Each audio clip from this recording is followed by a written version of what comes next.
Okay, so today we are doing session 8, lesson 8, part 1.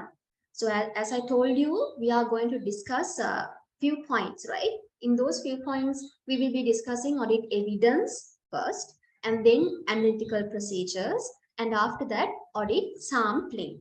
Now, when it comes to the part A, yes, part A, we are trying to focus on international standard on auditing 500. So basically, ISA 500. This is the auditing standard we are going to discuss. So this ISA 500 is all about audit evidence. We are going to talk about audit evidence. Now, as auditors, before you start an audit, you need to check whether we are able to collect audit evidence if we start this audit. Now, let's say there's an engagement, there's an audit engagement. You are not in a position to collect audit evidence. When you go there, you realize that audit evidences cannot be collected. So, do you have to accept that engagement? Do you have to do that audit engagement? What do you say? Like, if I just give you a simple answer, without audit evidence, there is no audit. If you can't collect audit evidences, how can you form an opinion? How can you form a conclusion? So that's why audit evidences are very important to do the audit, to give an opinion. Okay. So the scope, when it comes to the scope of this ISA 500, this international standard on auditing, explains what constitutes audit evidence. First of all, it explains what you mean by audit evidence. What constitutes audit evidence? In an audit of financial statements and deals with auditor's responsibility to design and perform audit procedures. So it talks about that as well. Auditor's responsibility to design and perform audit procedures. Why? For what? To obtain sufficient, appropriate audit evidence. Now you see two important words here. What are those? Sufficient, and the other one is appropriate. So you need to have sufficient and appropriate audit evidence to form this opinion. Now, what is the relationship? If I just explain you need to have evidence. This is what we are discussing. You need to have audit evidence. By collecting audit evidence, you are coming to what? A conclusion. By collecting audit evidence, by checking the audit evidences, you are coming to a conclusion. Now I need you to answer this question. Now, when it comes to an audit, when it comes to an external audit, this is the audit we are discussing. What is the conclusion we are giving? What is the conclusion? Can I have your answers? What is the conclusion we are arriving at? I need your answers. By collecting audit evidences, we are coming to a conclusion. There are different conclusions. What is the conclusion we are arriving at when it comes to an external audit? Now, before that, I see few names without the CPM number. So, as Ajwat sir always mentions, please mention your CPM number and your first name. Otherwise, your attendance will not be captured. Okay, make sure you put the CPM number as well. Still, I see few names. So meanwhile, I need the answers.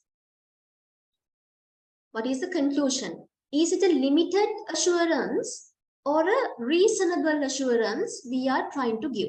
Now tell me the answer. When it comes to an external audit, what is the assurance level we are giving? Is it limited or reasonable? We have discussed those points before.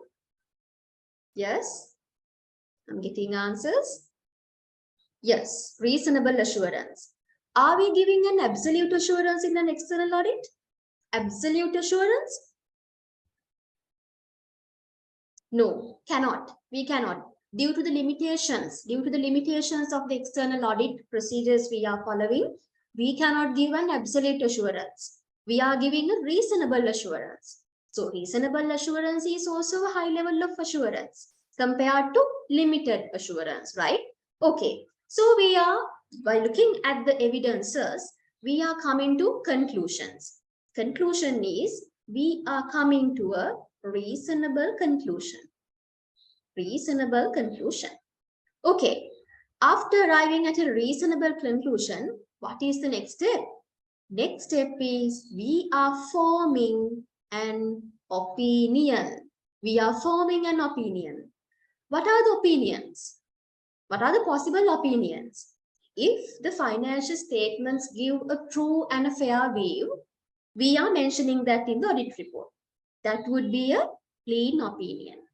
Let's say financial statements do not give a true and a fair view. So you will be learning these things later. It doesn't give a true and fair view. So what is that? Adverse opinion. Sometimes you are qualifying some elements, some segments in the financial statements. Other than PPE, all other financial statement figures are giving a true and a fair view. That opinion, we call it a qualified opinion. Likewise, you have several opinions. So, by using the evidence, you are coming to a conclusion, reasonable conclusion, and you are forming opinions, audit opinions, audit opinions. Sorry about that. Yes. Okay. Audit opinions. So, now tell me, we are here. Now we are in this point. We are collecting evidence. How are you going to collect evidence? Now just tell me, how are you going to collect evidence now? Using what? The answer is here in the scope as well. So how are you going to collect evidence?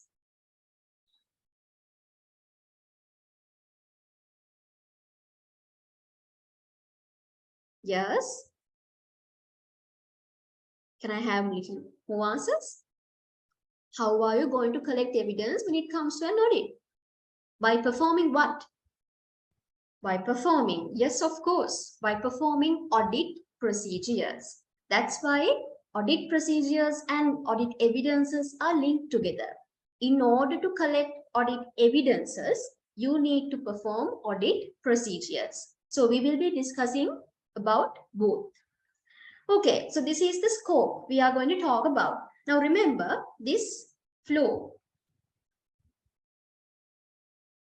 Audit procedures. So by performing audit procedures, you are going to collect evidences. By collecting evidences, you are going to arrive at a conclusion. It is a reasonable conclusion because this is an external audit. By arriving at a conclusion, you are going to arrive at an opinion, form an opinion, that is audit opinion. This is the link, this is the connection between these four elements. And of course, there are two important words, sufficient and appropriate audit evidence. What do you mean by that? Sufficient.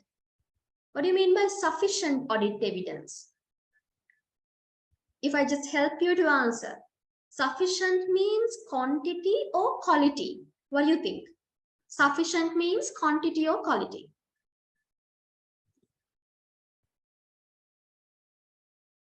Yes, sufficiency means it's all about quantity. In terms of quantity, whether it is enough, whether it is sufficient. In terms of quantity, whether our collected audit evidences are enough.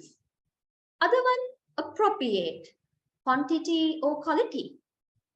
Appropriateness? Appropriate means what? Quantity or quality? It is quality. Appropriate means quality. So these audit evidences should be both sufficient and appropriate. It should be in terms of quality, there should be a sufficient quality. In terms of quantity, there should be sufficient quantity. Both quantity and quality should be there. Okay, so moving on to the next slide.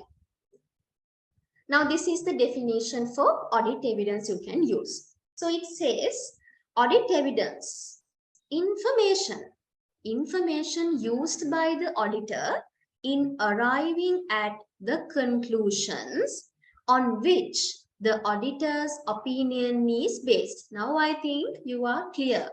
You are clear about this definition. Previously, I showed you. This is the flow chart, right? Audit procedures. By performing the audit procedures, you are collecting evidence. Looking at the evidence, you are coming to a conclusion, arriving at a conclusion. By arriving at a reasonable conclusion, you are forming audit opinion. So your audit opinion is based on what? Evidences. Your audit opinion is based on the conclusion. Conclusion is based on evidences. This is the relationship. So it is mentioned here.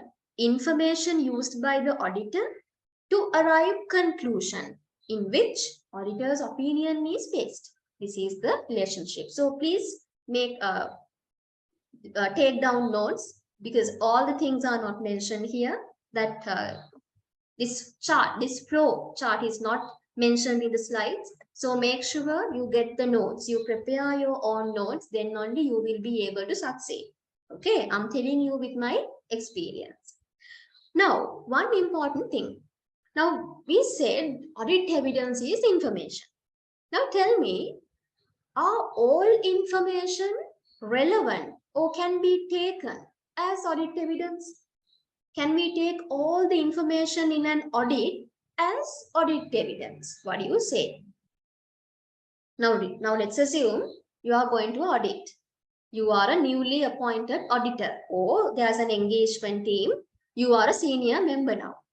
Still, most of you are juniors. But let's assume you are senior members now. Now you are in the audit like client place. Now you are going to start the audit. Now you are getting to know different things. You are collecting information, not only about accounting records. You are getting to know about the client, the owner, everything. So tell me whether all information can be taken as audit evidence. What do you think?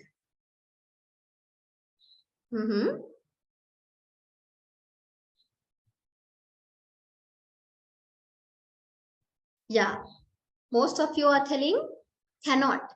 Okay, now I'll give you an example. Now let's say, what is that?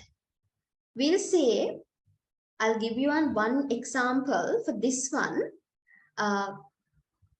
Company is a small company. It's a private limited company. See, it is not a public limited company. It is a private limited company. This private limited company's owner's age is 85 years. He is 85 years old. So basically, the company owner's age is 85 years. Now tell me whether it is what? Whether it is audit evidence or not. What do you think?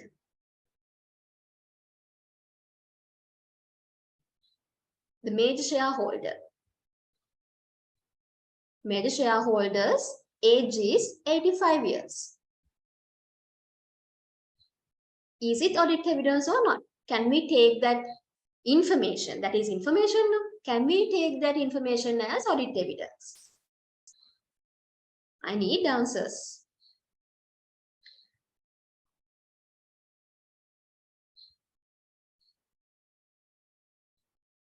If you can't send me the answers through the chat, just raise your hand. And you can talk actually. I know most of you are not talking, you don't like that option. So please make sure you use the chat box at least. What do you think? 85 years old. The owner is 85 years old. Can we take that information as audit evidence? Simple question.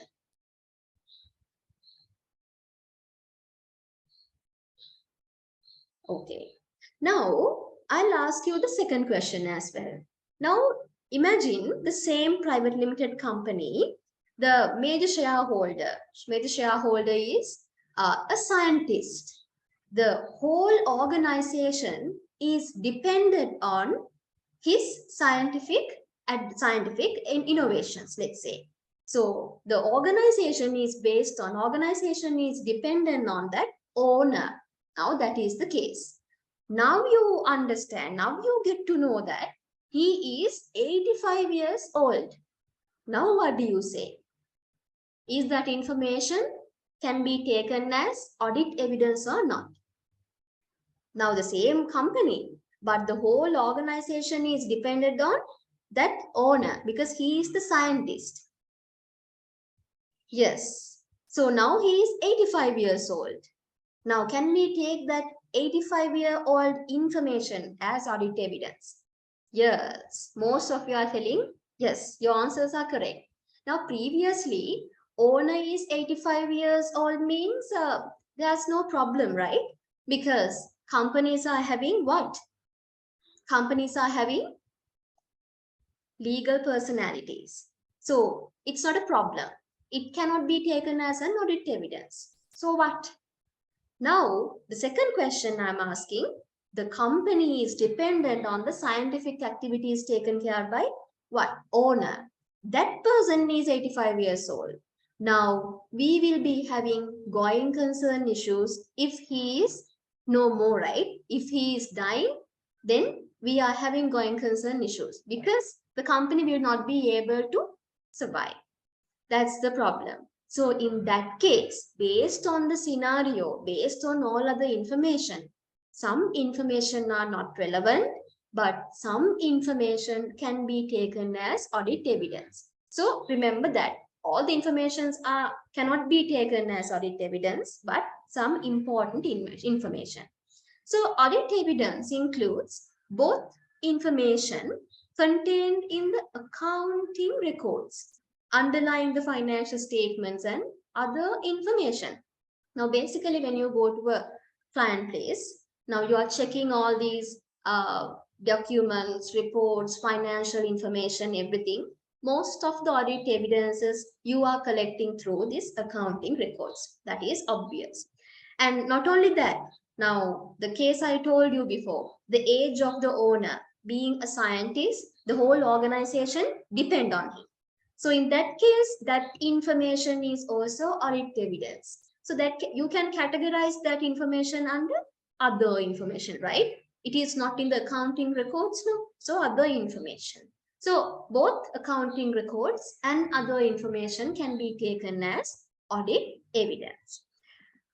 Okay, so when it comes to accounting records, the records of initial accounting entries and supporting records such as checks and records of electronic fund transfers, invoices. Now, when it comes to sales invoices, those are accounting records, and contracts. There can be different contracts between parties. Now, let's say you have a building. One part of the building you are not using for the business purpose, so you have rented it out. So you have a rent agreement, maybe contracts between different parties. With suppliers, you might be having contracts. You might be having means the organization, the company might be having contracts. So those contracts are evidences. The general and subsidiary ledgers and journal entries, other adjustments to the financial statements that are not reflected in journal entries, and records. Now look at this red color highlighted one, we need answers. Worksheets and spreadsheets, basically Excel sheets, supporting cost allocations. Now let's say in the client place, the management accountant is there. Management accountant has done a small computation for a pricing. So cost computation needed for the pricing. Now please tell me whether we can take that Excel sheet cost computation as audit evidence. What do you say? Worksheets or spreadsheets supporting cost allocations. So a management accountant has prepared that cost sheet, cost computation required for pricing. What do you say? Can we take that as audit evidence? Don't say yes because of it is included here. Sometimes it is colored in red, no? That can be incorrect as well. What do you say? Can you take that as audit evidence? Basically, client generated information, right? Client generated information. This is highlighted because this is not straightforward, Namai. This is not straightforward. Basically, this is what? Client is preparing this cost computation, right? So, client generated information. These are client generated information. So can we take client generated information as audit evidence? What do you think?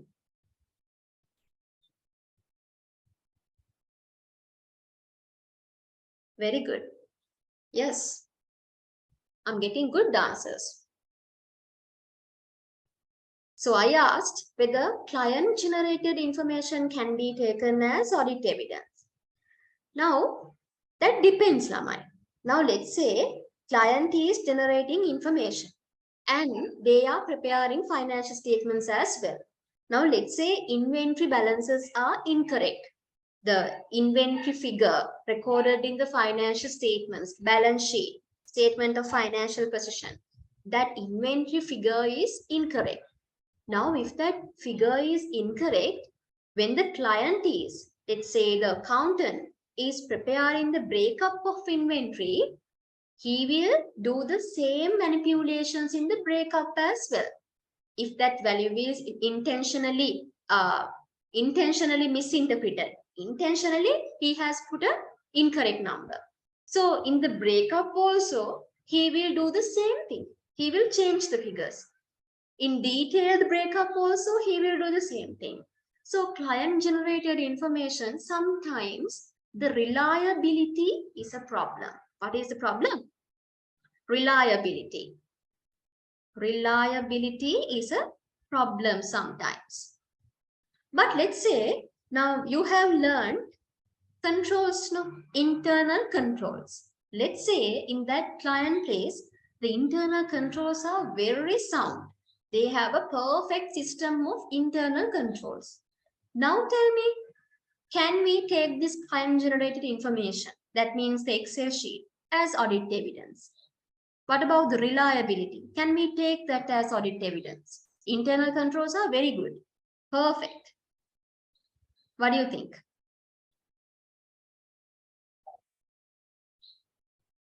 If the internal controls are very sound, can we take client generated information directly as audit evidence? Yes, because the reliability is now okay. The reliability problem is not there. Why? Internal controls are very good. There are situations where these information can go wrong, but as overall, since the internal controls are sound, you can take client generated information as well. Now, do we have to accept only the client generated information every time? Do we have to depend on client generated information? Now, you go to a client place, you don't check other information, you just collect whatever given by the clients. All are Excel sheets and all the computations done by the client. Can you just finish the audit with those client generated information only? What do you say? Can we 100% depend on client generated information? No, you can't 100% comply or agree with client generated information. Obviously, you need to go for other evidences as well. It's better to go for other evidences. You can collect, you can have client generated information, but go for other evidences as well. So you can go for invoices, you can go for contracts, you can check other journal entries, you can check other agreements. Likewise, you can collect more and more evidences while having these worksheets and spreadsheets supporting cost allocation. So remember, client generated information is one type of accounting record you can use as audit evidence. That is okay. But the dependency level, You can't 100% depend on those information. Make sure you collect evidence from other ways as well. Okay, because of the reasons I told you. And then computations, of course. Now let's say when it comes to computations, uh, bad and doubtful debt computations, inventory impairment computation, deferred tax computation.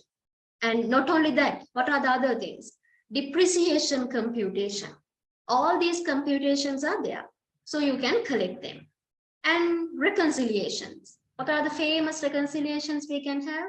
Bank reconciliations. All these bank reconciliation, maybe debtor reconciliations, we can use them as audit evidence. Okay. Now we are moving to that two important words. What are those? Sufficient, appropriate, audit evidence. Now I told you when we were starting the lecture, audit evidence should be sufficient and appropriate. So you told me sufficient talks about quantity. Sufficient talks about quantity. Appropriateness talk about quality. Quality. So you need to remember these two. Sufficient means quantity, appropriateness means quality. So sufficiency of audit evidence. The measure of the quantity of audit evidence. The quantity of the audit evidence needed is affected by the auditor's assessment on the risk of material misstatement. Okay, and also by the quality of such audit evidence. Now, what is this? Now it says, when you are collecting audit evidences, let's say you are doing the audit procedures for sales. You are going to audit sales. Now, in that case, you need to collect audit evidences. Now, let's say you are computing, you are checking invoices, sales invoices. You are taking a sample and you are checking those invoices. When it comes to invoices, let's say you are taking, you are inspecting, you are checking 100 sales invoices. Now you have collected 100 sales invoices. Now that is the quantity. That quantity will be a problem, or that quantity will be a concern if the auditor's assessment of the risk of material misstatement is high. Let's say revenue has been considered as a high risk area. Risk of material misstatement is very high. Revenue. Inherently, the risk is high. Let's say the auditor has assessed revenue area, that is a very risky area. Risk of material misstatement is very high. Now, what about the quantity? Previously, you were planning to check only 100 invoices. Will you be able to increase the quantity now? What will happen? What will be the decision? So your partner or your senior is saying revenue is very risky, risk of material misstatement is very high. Initially, you were planning to collect only 100 invoices. Now what will happen? Are you going to increase the number of invoices? What do you think?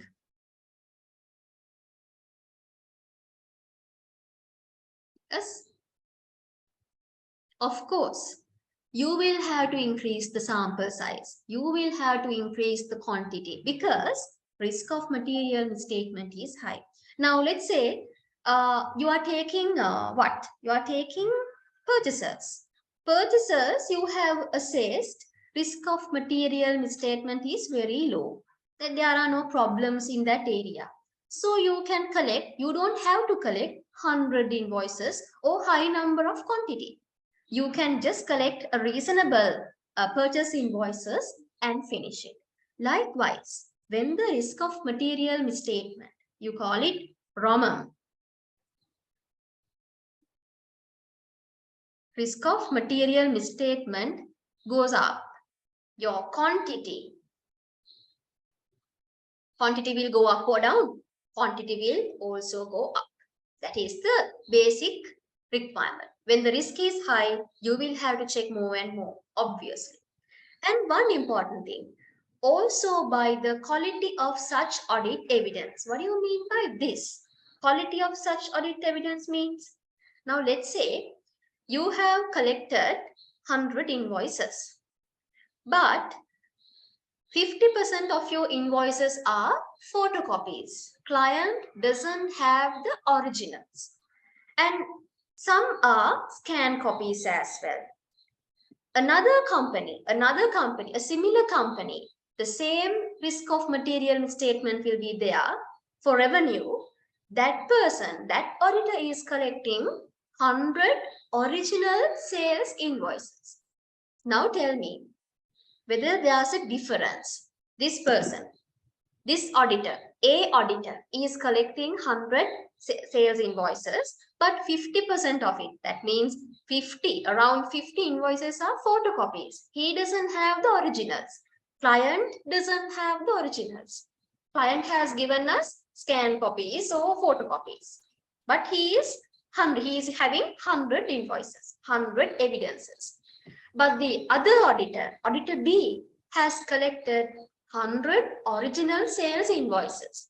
Now tell me, even though you have 100 audit evidences with auditor A, 100 sales invoices with auditor A, what is the most important or valuable evidence? Auditor A or auditor B? Auditor B is having the originals, but auditor A is having 50% is photocopies. He has not even seen the originals. What will happen? Will this auditor A have to increase his audit sample or not? Just tell me.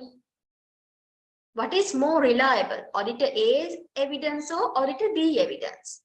Auditor B evidence. So even though the quantity is the same, the value of the evidence, the reliability of the evidence with regards to auditor A is lower. Why? He has not even seen the originals. He just has the photocopies. But when it comes to auditor B, he has collected originals. So in that case, what happens? The reliability is high. So even though auditor A has collected 100, definitely he will have to increase the sample size.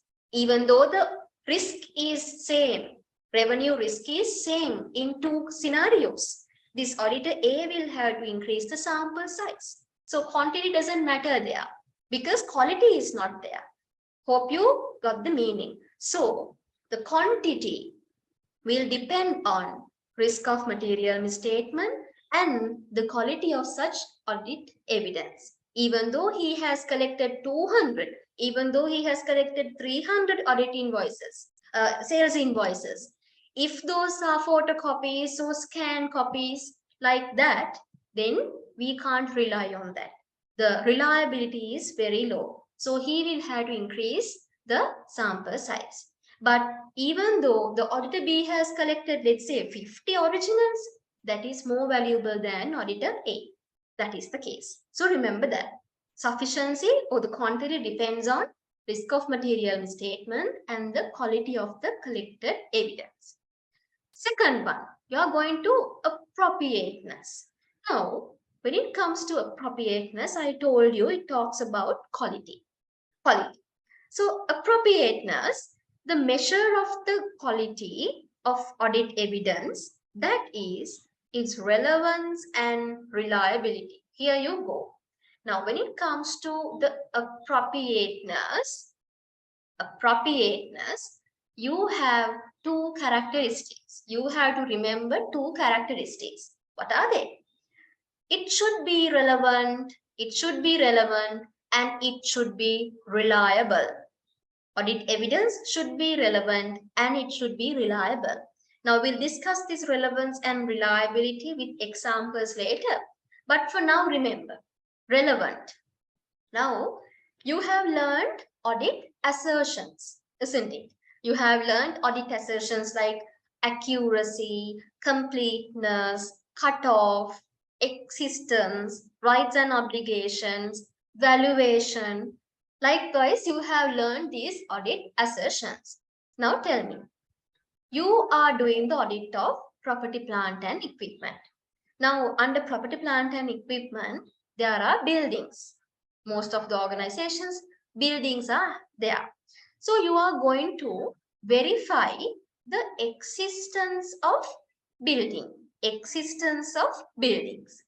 Now, what you are going to do is, you are asking the client to give the title deed and you are checking the title deed now. You are checking all the details in the title deed. Oppu tirappu kiyanne අපි title deed. Now what will happen? Can you verify existence by checking the title deed? What do you think? You are verifying, you are checking the title deed of the specific building. But now can you check the existence? Can you 100% verify the existence of the building? So this checking or inspecting the title deed is an audit procedure. Now I'm asking, you want to check the existence, but you are checking what? The title deed. Now what will happen? Can you 100% sure that the building is still there in the right place? Can you be very sure whether the building is still there? What do you say? You are checking the title deed. You are at the client place.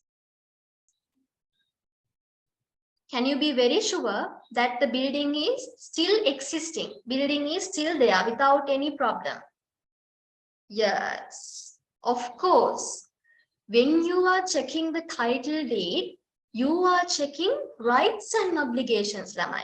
You are checking the audit assertion, rights and obligation. Whether this building is truly owned by the company. You can verify that assertion. You can verify a rights and obligation, but not the existence. If you want to check the existence, you will have to physically verify it, physically inspect it. Okay, so audit procedures can be there, but the evidences you collect through audit procedures should be relevant to the assertions. Okay, that is the lesson. Now, if you want to verify the rights and obligations, what will happen? If you want to verify the rights and obligation, is that okay if you just go there and physically inspect the building and come? So have you checked the rights and obligation? Even though the building is there, you don't know whether it is owned by the client or not.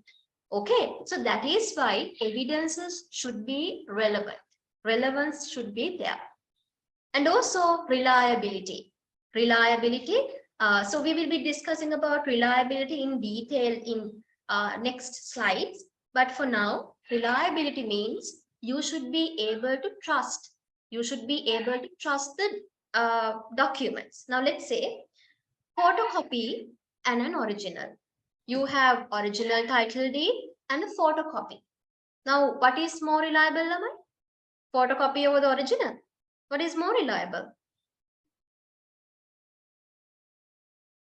Can I have answers? Original or the photocopy? What is more reliable? More reliable, that is the original, not the photocopy. Now, let's say you have the original, one is the original, and you have a scanned PDF. What is more reliable? Scanned PDF. The reliability level is same or different? Tell me, is it the same? Original and the scanned PDF, not a photocopy, scanned PDF. You have scanned the original and given to you as PDF. What is more reliable? And are you thinking the reliability level is same? Do you think like that? Different or same? Different, Lamai. Oh, I'm getting, yes, some are saying it's the same. Now, Lamai, haven't you tried? All කරලම නැද්ද? මොකක් හරි scan කරලා ඒක PDF එකක් කරනකොට edit කර නැද්ද? Haven't you done that? I have done that. when you scan it, when you scan a copy, when you scan an original and take it as a PDF, you have the edit option. You can remove signatures, you can insert signatures, you can change the dates, you can change everything. You can edit the PDF. So even though original is there and it is a same scanned copy of the original, the PDF can be edited. So reliability level is low. So original is still more reliable. So make sure with these, the previously that was not there. 10 to 20 years ago, I think that problem was not there. But now everyone is doing that. We are editing PDFs. So that's why reliability matters. So you need to be very careful when you are auditing. Make sure you see the original before you accepting a scanned PDF. Because previously definitely you can, because it is a scan that is more reliable than a photocopy. That's what were you thinking previously. But now it's not the case. With this technological advancements, it is not the case. Okay, so that is reliability. That is one example, reliability.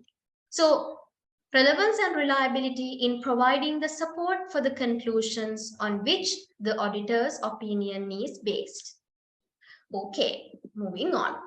Now, the next topic is audit procedures for obtaining audit evidence. Now we were discussing about, so far we were talking about audit evidence. I told you information that can be used to arrive at conclusions, which is based on audit opinion. Now, audit procedures. I told you audit evidences can be collected through different audit procedures. Now, what are the audit procedures? First one, risk assessment procedures. So in the planning stage, you are doing these risk assessment procedures. Now, can I have the answers? What are the risk assessment procedures you learned in the previous lessons? What are the risk assessment procedures you learned? Can I have the answers? You have learned this. What are the risk assessment audit procedures?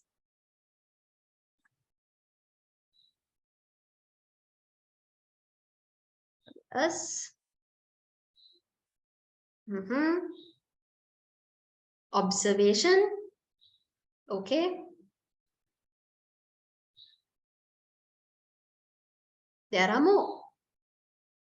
If you can remember, if you came to lectures, yes. Inquiry, correct. Inspection, yes. What is the other one? Analytical procedures, very good. So inquiry, observation and inspection, analytical procedures, these are risk assessment procedures. Okay, so those are audit procedures, right? Audit procedures. And part B, look at part B. Further audit procedures. In addition to risk assessment procedures, further audit procedures. What are further audit procedures, Namai? Test of controls, it is given here. Test of controls and substantive procedures. So you have learned test of controls and substantive procedures in previous lectures. So I'm not going to talk about them in detail. Test of controls. Test of controls are what? Just tell me. What are the test of controls? Why are you doing test of controls, Namai?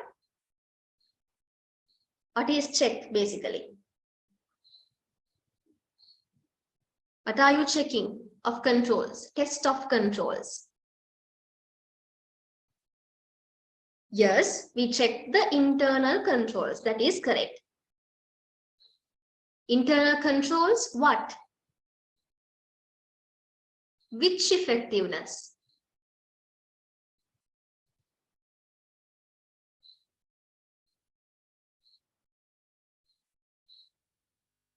Which effectiveness, Lamai? Operating effectiveness. Very good. Operating effectiveness. Whether the internal controls are operating effectively. To what? Fill in the blanks now. To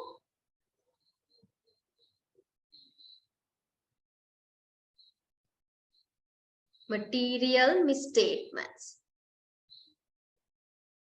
So, test of controls are controls that are used to check the operating effectiveness of internal controls, as whether these internal controls are blank, 3 blanks are there, material misstatements. Fill in the blanks. Whether the internal controls are 3 blanks, material misstatements.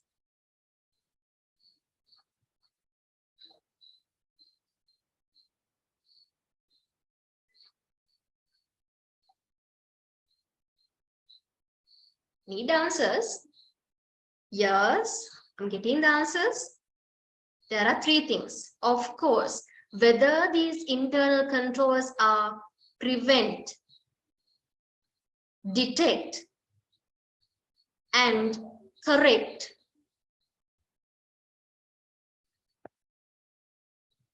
Correct. Prevent, detect, and correct material misstatements. So, test of controls are like that. You are checking the controls, internal controls in the organization, and you check whether these internal controls are operating effectively by preventing, detecting, and correcting material misstatements. Now that is there.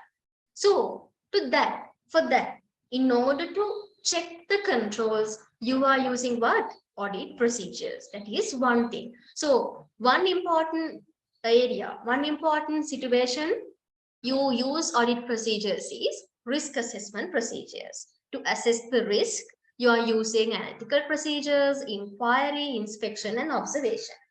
And the other one is test of controls. As test of controls, you are using these audit procedures.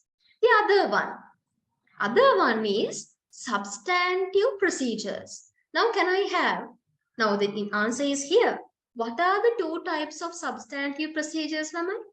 You need to memorize these things. These are not the things to study again and again. You need to memorize these things. Substantive procedures, 2 types. Very easy. Test of details and substantive analytical procedures. Okay.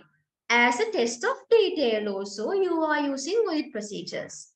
To do substantive analytical procedures also, you are using audit procedures. So these are the situations, these are the instances where you use audit procedures. Okay, remember these things. Risk assessment procedures and further audit procedures. Further audit procedures, there are 2 types. Test of controls and substantive procedures. Substantive procedures, again, you have 2 categories. Test of details and substantive analytical procedures. Now, I hope you know the difference between test of details, TODs, and substantive analytical procedures. Okay, now here you go. We are going to talk about these audit procedures. Give me a second.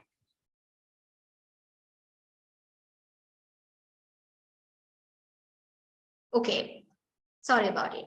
So, the audit procedures. Now I'm going to talk about 7 audit procedures. How many audit procedures are there? 7. 7 audit procedures. What are these audit procedures? Inspection, observation, inquiry, confirmation, recalculation, reperformance, or analytical procedures. 1, 2, 3, 4, 5, 6, 7. Okay, so these are the audit procedures. Now tell me, can we use these audit procedures as test of controls, Samay? Or do we have to use those audit procedures as substantive procedures only? Can we use those 7 audit procedures as both test of controls and substantive procedures? What do you think? Now, for risk assessment procedures, you know what are the audit procedures. So that is out. Now I'm asking, can we use those 7 audit procedures as both test of controls and substantive procedures? What do you think? Of course, we can use those audit procedures, 7 audit procedures, as both test of controls, to test the controls, and as substantive procedures. Okay, now Here, these may be used as risk assessment procedures. As you correctly mentioned previously, you can use these as risk assessment procedures, not all 7, but the 4 audit procedures you mentioned, and test of controls or substantive procedures. There are no specific audit procedures as test of controls or substantive procedures. We are using the same 7. We are using the same 7 audit procedures as both TOCs and substantive procedures. TOC means test of control. Okay, so depending on the context in which they are applied by the auditor. So based on the context, we can use. Now we are going to discuss about these audit procedures one by one. The first one, inspection. Now remember, inspection involves examining records or documents, whether internal or external, in paper form, electronic form, or other media, or a physical examination of an asset. So most of you misunderstand that inspection is all about documents and records. You are just inspecting a paper. You are just inspecting a report. You are just inspecting a sales invoice. You are inspecting a purchase invoice. No, it's not the case. Not only the documents or records, you are inspecting the physical assets as well, tangible assets. So physical examination of an asset is also coming under what? Inspection. Okay, now let's say previously we took the example, you are doing the audit procedures for property, plant and equipment. Buildings are there. When you go to check the building, when you are going to check the building, verify the building, you call it inspection of the building, because you are physically examining the asset. So inspection of tangible assets may provide reliable audit evidence with respect to their existence. Now, this is the audit assertion, Lamai. When you go to, we discussed that previously as well. When you go to the correct place and verify or inspect the building, what is the audit assertion you are going to cover? Existence. When we are checking in the audit assertion existence, we are checking whether the assets are actually existing or not. So yes, you are covering existence by inspecting, but not necessarily about the entity's rights and obligations. Now, can you remember? Even though you can physically examine the building, that doesn't mean that building is owned by the company. To check that, you will have to check for what? You will have to inspect what? Title deeds. So that is what? Based on the assertion that inspection is different. Okay. Or the valuation of the assets. Inspection of individual inventory items may accompany the observation of inventory counting. Okay, let's forget about this sentence. Now answer this question. Let's say you are going to a stock count. Stock taking. Now when you go to a stock count, what is the audit assertion you are going to cover? Tell me. I haven't discussed about that now, but tell me. What is the audit assertion you are going to cover when you go to a stock count? You go to a stock count. What is the audit assertion you are going to cover? Just guess the answer, even though you don't know the answer. Yes, of course. You are going to check the existence. Now, what should be the audit procedure, Lamai? What do you call it? When you go to a audit, when you go to a stock taking, what is that audit procedure? What is the audit procedure you are using to check the existence? Yes, some say it's inspection. Yes. Some say it's observation. What is the correct answer? Yes, physically verification. That is correct. You are physically verifying. What is that audit procedure? Now we were talking about 7 audit procedures. Now I'm asking whether it is observation or inspection. Yeah, it's a mixed answer session, right? You are telling some are saying observation, some are saying inspection. Actually, it's like this. Observation and inspection, it is very close. It's very difficult to differentiate these two. But you need to understand the tricky point. Now we'll go to this observation. We'll talk about the definition first and then we'll discuss. Observation consists of looking at a process or procedure being performed by others. Observation means you are looking at a process performed by someone else. Someone else is performing the procedure or the process. As the auditor, you are looking at it. You are observing. You are not doing anything. You are observing. For an example, auditor's observation of inventory counting by the entity's personnel. Now tell me, share your experiences. I hope the students in audit firms, you have gone to audit like stock takings, right? You have gone to stock counts. Are you counting or are you observing? What do you do?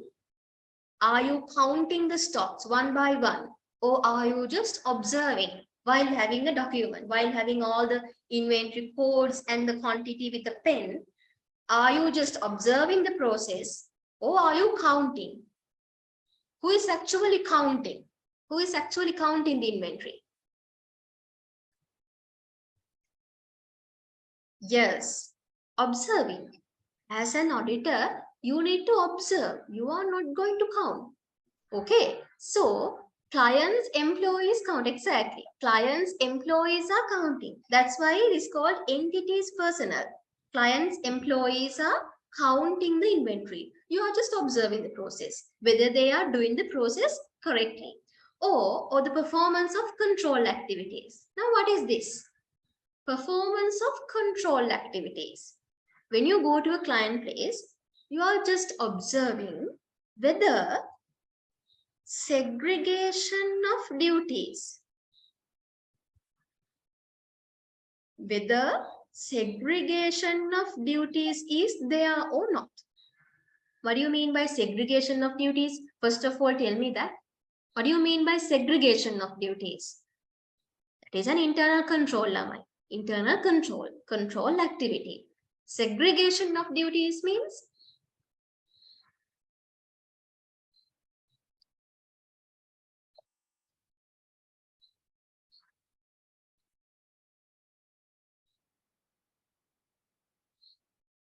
segregation of duties. In simple words, just tell me.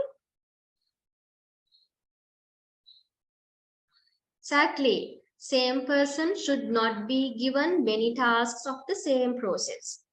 Duties, as an example, approvals and performances are divided among different personnel.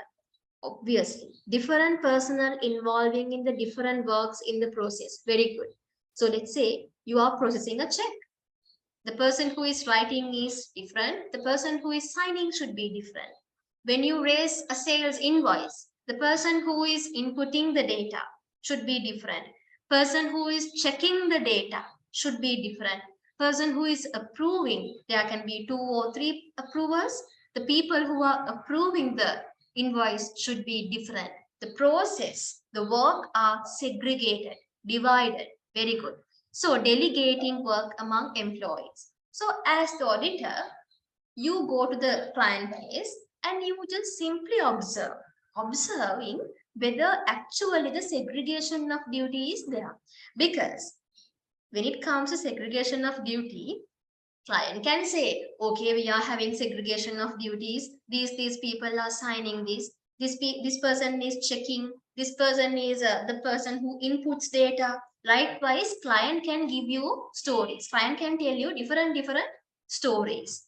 But when you actually go and see, the same person is inputting the data and no one is checking that. The person who inputs data He or she only checking that as well. And then it goes to the next person. Next person is signing it, but not checking. Again, they are putting forged signatures as well for the next approver and the next approver. So segregation of duties is not there. They are not checking, they are not in the person who is approving is not different.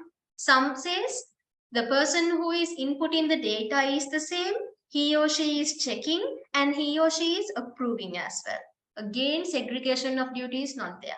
So the client can say something, but when you go and observe the controls, that control is not there. Control is not actually happening. So that's why observation means you are just looking at a process or a procedure being performed by others.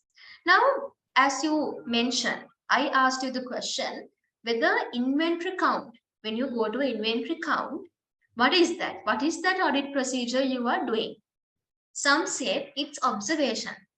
Correct.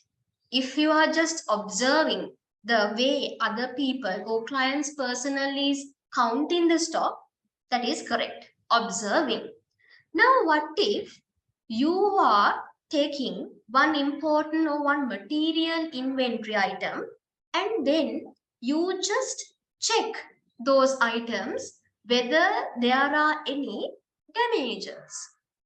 So you see some stocks are there on the corner of the factory, you go there and you check them one by one. Now, what is that audit procedure? In the audit, in the same stock count, you are seeing in the corner of the factory, corner of the floor, there are some stocks and those are damaged. Now you are checking one by one whether those are actually damaged or not. What is that audit procedure? Very good. That is inspection. That is not observation. You are physically, see, physically examination of assets. Physically examination means inspection. So that's why in a stock count, both observation and inspection can be there. Mostly it's the observation. When it comes to a stock count, the example we are getting is the observation. But now inspection also can happen. Remember that when you are doing those kind of things, like you are checking inventory items one by one to check whether there are any damaged items, that is inspection. So remember those, both inspection and observation can be there. Okay. Third one, external confirmation.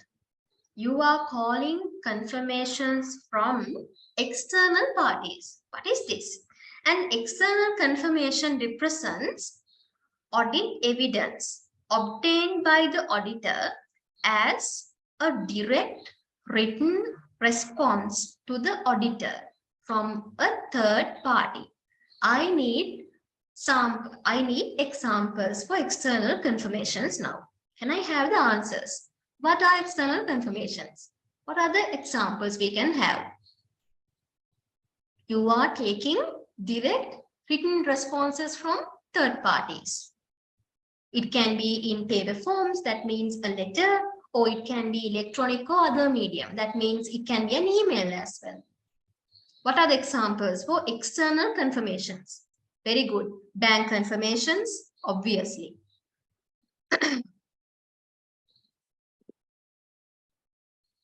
Bank confirmations.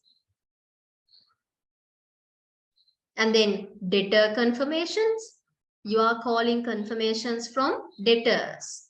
You are sending request letters to confirmation letters to debtors, asking them to confirm their debtor balance.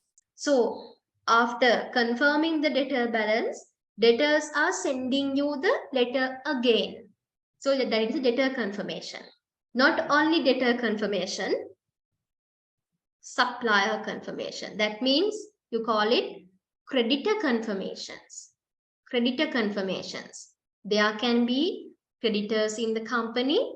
You need to check the existence and the valuation of the creditor balances. So you are asking the creditors to confirm the balance. Basically what happens is you have a specific format for that, confirmation format.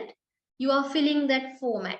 So all the details of the company, and we are auditors, we are requesting you to submit this information as part of our audit. These information are there. And then you need to mention the balance. Sometimes you are mentioning the balance. Sometimes there are confirmations. You do not mention the balance. You keep a blank there. Creditor or the debtor has to fill the balance. Those confirmations are also there. But most common confirmation is you are mentioning the value, because in the client system, client's records, there's a balance. No, let's say Mr. Alvis is a debtor. He has to pay 100,000 rupees. So that balance is there with the client. So client is putting 100,000 as the balance, debtor balance. That is the balance we want to get the confirmation. So after that, you are sending that letter to Mr. Alvis. Now, after receiving, upon the receipt, Mr. Alvis is checking his balance. He is also having his records. No? He is checking his balances and sending the auditors a letter. Sending the auditors a letter. What is that letter? Confirming the balance. Whether Mr. Alvis agrees with the balance, 100,000 rupees balance or not. Likewise, setting confirmations, both debtor and creditor confirmation. Not only that, related party confirmation. Companies can have related parties. Those subsidiary companies, holding companies, parent companies, related parties can be there. So from the related parties also we are calling confirmations. So not only that, we missed one. Haven't you heard about this? Lawyer confirmations, legal confirmations. You are asking the lawyers of the company whether there are any legal matters related to the company. Because as auditors, we don't know that, no. If there are any significant legal matters to the company, sometimes there will be going concern issues. The company will not be able to survive in the future. Company will have to shut down in next year if there's a very bad litigation going on, right? Let's say a customer has put a complaint in the courts asking a large penalty, asking a large claim. In that case, company will not be able to survive in future with the reputational damage. Now, the auditor doesn't know about it. Now, what will happen? Lawyers are aware of it because lawyers are handling those issues. Lawyers should be independent. So we are asking the lawyers whether there are any litigations or claims. So you are waiting for the lawyer to reply. When the lawyers are replying in written, you call it lawyer confirmations. So legal confirmations also we need. So apart from bank confirmation, debtor confirmations, creditor confirmation, related party confirmation, lawyers confirmations also should be there. Okay, so those are the answers. You also have yes, the same confirmations. So you are confirming, you are getting the confirmation. What is the audit assertion we are covering, Lamai? What is the audit assertion we are going to cover using these external confirmations? What are the audit assertions?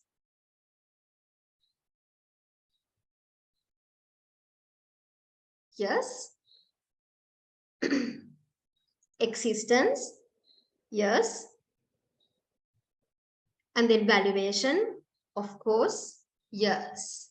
Likewise, you can cover those audit assertions. So different audit assertions can be there. Mainly existence and valuation. Okay, so that is one external confirmation. Now, one important thing. When it comes to external confirmation, let's say we have requested bank confirmations from the client's bank.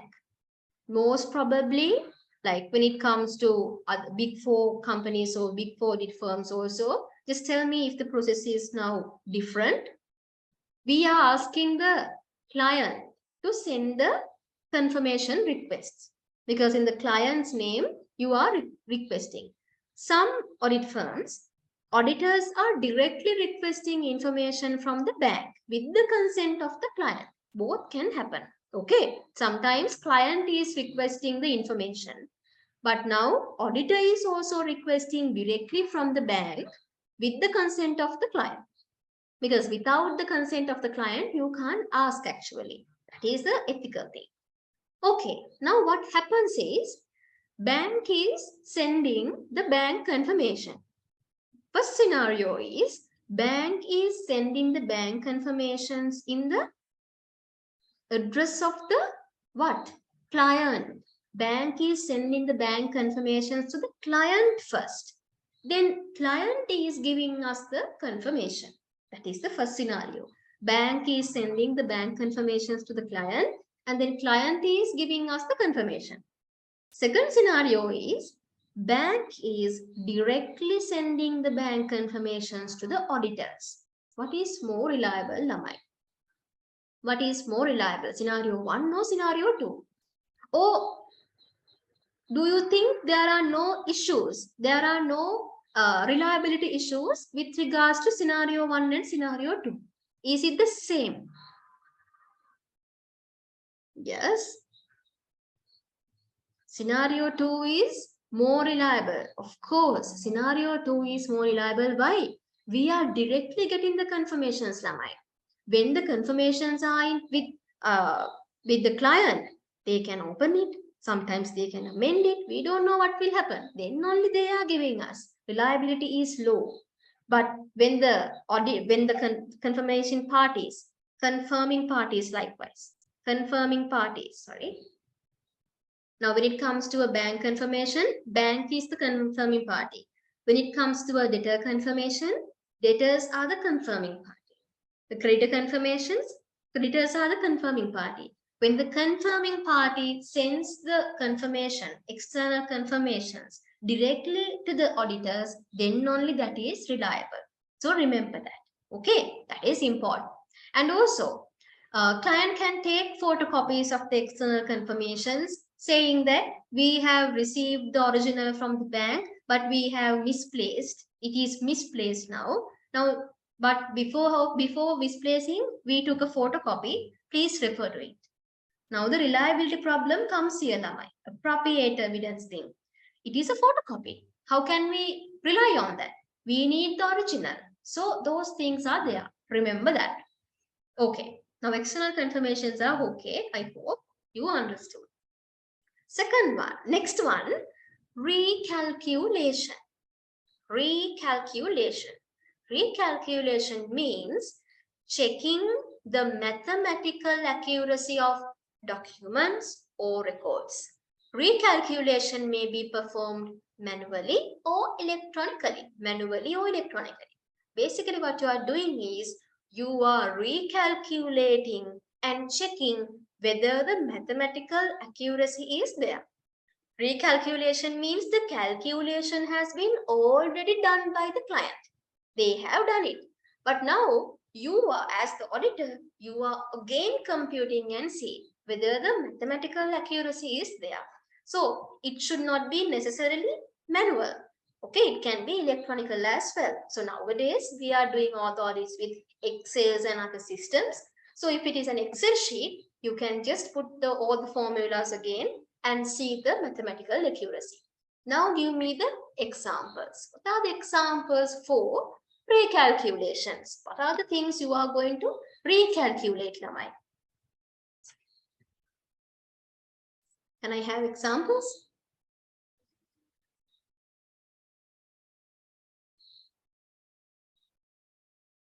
Yes, I'm getting answers. Very good. Depreciation. Depreciation, client has to originally do the depreciation calculation. But now as auditors, when you are doing the audit procedures for property, plant and equipment, definitely you will get the computation, and after putting all the useful lifetime, the cost and everything, residual values are, if the residual values are there, after putting all these things, you will do the depreciation again and see whether client figures and the auditor's recalculated figures are tallying. If there are any differences, you will ask the client to check again. Likewise, depreciation, impairment, very good. Trade receivable impairment, ECL computation. Of course, you have to recompute and see because there can be so many errors. Okay, ECL computation, deferred tax computation. Even though the client is doing, we have to compute and see again, deferred tax computation. And not only that, what else? Tax expenses. Tax expenses, we have to compute and see. Borrowing interest, interest expense, impairment, everything you have to do. So those are a few examples. We can list down so many examples for recalculation. Anyway, what happens is you are recalculating and see whether the mathematical accuracy is there or not. Next one. Next audit procedure, reperformance. Okay. Reperformance. What do you mean by reperformance? It is same as recalculation, right? Recalculation means you are calculating again and checking the mathematical accuracy. Reperformance means auditor's independent execution of procedures or controls that were originally performed as part of entity's internal controls. Now I need answers. What are the examples? Basically, when it comes to reperformance, as the auditor, the process has been already done, already performed. You are performing it again. You are performing it again. You are executing the process again and see. How can I have some examples? So basically, internal controls. Activities with regards to internal controls. As an internal control, clients are doing this. But as the auditor, you are doing that again and see. What are the examples? What are the examples?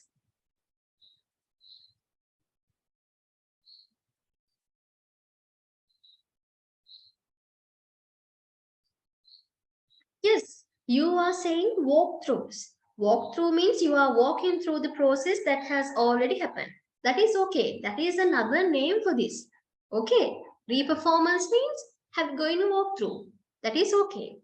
Now I'm asking, what are the internal controls you are going to do? What are the internal controls you are going to perform again? Okay. Yes, exactly. I'm getting answers now. Bank reconciliations. Now, when it comes to bank reconciliations, bank recs. When it comes to bank recs, it is an internal control. Company is doing that. Company is preparing bank recs. Now, what happens when it comes to reperformance? You are getting the balances and you are reperforming the bank reconciliation and see. Okay, whether the internal controls are placed well, whether it is operating effectively. So you are reperforming and see. Not only bank yes, data reconciliations, very good. Data reconciliations, you are performing it and see whether it is correct or not. Likewise, reperformance means you are executing a process or control again. Recalculation means you are computing it again. You are calculating it again and checking for the mathematical accuracy. Okay, so that is the difference. Now, if you go to the next one, analytical procedures. Okay, so under analytical procedures, I hope to discuss more examples. So before go to analytical procedures, now the time is 7:54. We will have 15 minutes break and come back. Then after that, we'll start from analytical procedures, the last audit procedure. So after 15 minutes, we'll meet again.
Okay.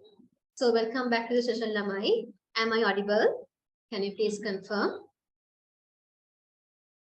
Can you hear me?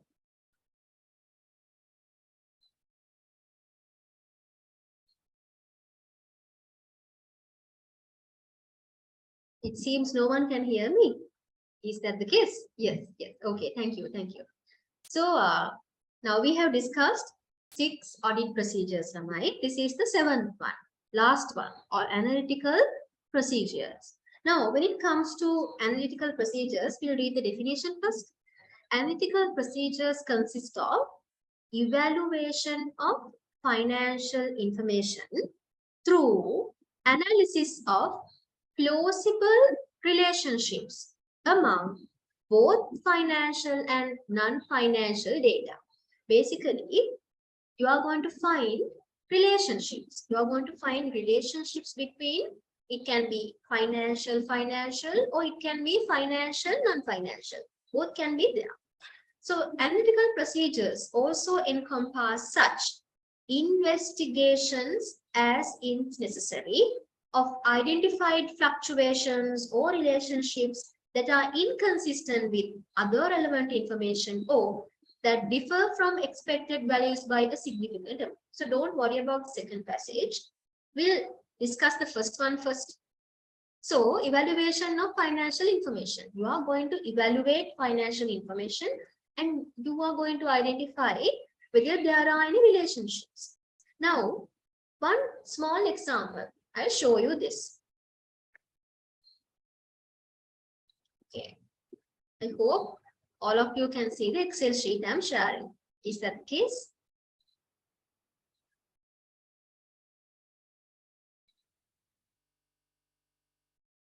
Yes. Okay, so when it comes to this details, now you can see I have given you the monthly sales figures in 2022. Last year, monthly sales figures. Now let's assume you are the auditor. You are going to do the audit procedures related to sales. So the financial year is 2022 from the January 1st to December 31st. That is the accounting period. Now, when you go to do sales, audit sales, basically you can get different breakups. Monthly sales, product wise sales, regional wise sales, like let's say province wise or city wise, different types of breakups can be taken. You can ask from the client. So let's say you have taken this monthly sales analysis. Monthly, how much is the sales? So since this is a hypothetical scenario, I have taken these figures, small figures as sales figures. Sorry. Okay, so how are you going to analyze this data set using analytical procedures? How are you going to use analytical procedures as an audit procedure here? Now, before going to that point, I need to mention this important one. What is that? Now, when it comes to inspection of sales invoices, what is that? Inspection of sales invoices. Inspection was the first audit procedure we discussed, right? Under inspection, I told you, we are verifying, we are checking documents, records, and we are physically examining assets. Now, let's assume coming under sales, you are going to inspect the sales invoices. When you inspect sales invoices, you are going to verify transaction by transaction, Ramai. Transaction wise, you are verifying because if you take one invoice, that invoice is related to one transaction.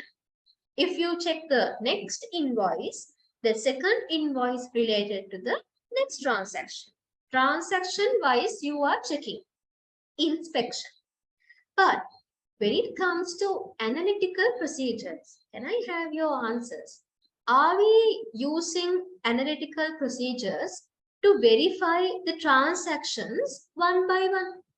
Can we do analytical procedures for transaction wise, transaction by transaction? What do you think? Inspection, of course, you can inspect documents, transactions, for transactions individually. But for analytical procedures, we are not doing that. We can't do that. Of course, we cannot do that. Why?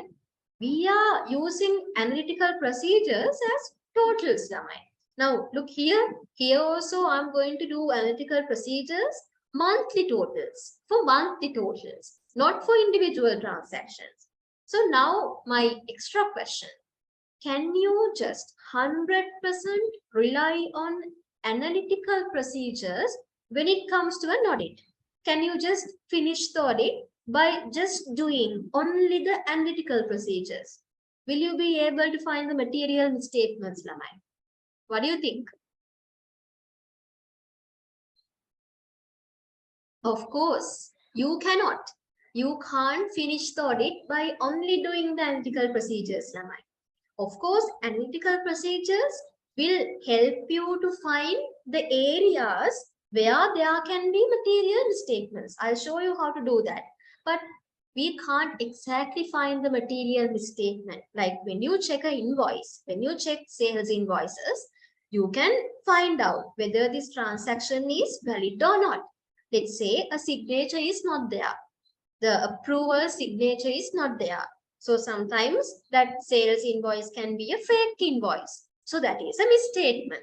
By considering all other factors, materiality and everything, you can decide whether that is a material misstatement. That is a separate thing. But when it comes to analytical procedures, you are analyzing. You are just going after relationships, plausible relationships. But you can't exactly say this area is materially misstated. This transaction is materially misstated. But you are going to find areas. Okay, in this area, it is possible. Can be there. Material misstatements can be there. Likewise, you can take decisions when it comes to analytical procedures. Remember that as well. You can't finish a complete audit. You can't complete an audit just by doing analytical procedures. Okay, now you have this data set. You can do analytical procedures. There are so many analytical procedures you can do. So these all are financial data, right? Monthly sales data, financial information. I'm going to perform analytical procedure for this data set. How are we going to do this? I'm selecting this area and I can simply put a trend analysis like this. This is analytical procedures. Now I'm analyzing. Okay. Now when it comes to January, February, March, there's an upward trend. Okay. And then April, it has a high value. And then again after April, okay, it goes down. Again, slowly it's going up. And then again, December in sales increasing. Okay, so the peak months are April and December. April and December months, sales are increasing. Now, by looking at this trend analysis, what you can say? What are the possible observations you can have by performing this analytical procedure? Now, you are going to check whether the sales value is materially misstated or not. That is the ultimate objective, no? Whether sales value has been materially misstated or not. Okay, on the way to that observation, on the way to that objective, you are performing this analytical procedure and check whether monthly sales values are okay, whether monthly sales values are acceptable or not. Now, after looking at this, what do you can say? What are the possible observations, Lamai? Can I have a few observations? So if you are in audit firm, you know how to do this. What are the possible observations by looking at this? Peaks are April and December. Slowly from Jan to April, sales increasing and then again going down. Again, December, sales increasing. Don't you see a seasonal trend here? A seasonality element here? Can't you say, you can assume, okay, I'm getting answers. Very good. Seasonal variations are there. So now let's say these are paint products. Let's say this is Nipol Hacko, Robiel Hacko, whatever the paint brand. This is Robielac. This is Robielac paint sales line. Now, when it comes to April, because of the New Year season, this is in Sri Lanka, no? Yes, yes, I'm getting answers. Those are correct. This is Sri Lanka. Sinhala and Tamil New Year is there. People are buying paint products because they are getting ready for the festival. So paint sales is increasing. Again, it is getting normalized. And then again, December with Christmas and it's a new year. They are getting ready for the new year again. 2023, they are again purchasing paint products. So if you know that the product you are auditing, let's say the sales, the paint sales you are auditing, if you know that there's a seasonal effect, by looking at the monthly sales figures like this, you can say, oh, okay, there are no directly seen material misstatements because April, yes, the sales has increased and then December increased. Yes, I'm getting an answer. Very good. Here we can't recognize significant misstatements in trend analysis, which are unpredictable apart from those predictable ups. Very guys. So these are April and December predictable. You can't, if you know there's a seasonal effect, of course, April and December sales should go up. If the sales do not go up, then only there's a problem. So likewise, you are analyzing. This is one simplest trend analysis. Okay, now I'm going to the second one. Second one you see, yes, not showing the answer. Second one, see, now previously we took 2022, the current accounting period, and then we have the monthly sales figures. Now, in addition to current year, I have taken last year sales as well. Last year is 2021, no, 21. Last year, monthly sales values. Now I'm going to do another trend analysis, analytical procedure. Okay, since I don't have time to do this, I have this. Just now I got the trend analysis here. Okay, now if I put the same thing, if I get the monthly wise sales, this year, sales last year. So series 1, I couldn't rename actually, I just do this. So this blue color analysis, trend analysis is 2022, current year. And the orange color is the last year. Okay, now you are comparing, you are doing an analytical procedure to find out the relationship between financial figures. So you are comparing your monthly paint sales with last year monthly paint sales. Now what is happening? Last year also they had the same seasonal effect, right? Even though the total sales value is less than this year. Let's say the company has done different advertising and promotions this year. So as a result of that, people are very keen to purchase Robielac paints. Let's assume that. So the sales have gone up, but still the seasonal effect is there. Last year also April has increased. Last year also December sales increased. Now let's say, having said this relationship, now you are analyzing this relationship. So to some extent, this is okay. This is fine. We can't directly find material statements in this area. Now let's say last year, April, 140 sales figure. This year, sales figure is 50. What if I change the figure like this? Now, seasonal effect is gone. April sales significantly drop. And again, May, it is getting okay. Now, don't you see something odd here? Don't you see something different here? Something fishy. Why? April is a very good month, very good seasonal month for these paint products. But April sales has significantly dropped. Okay, most significant drop in all the months.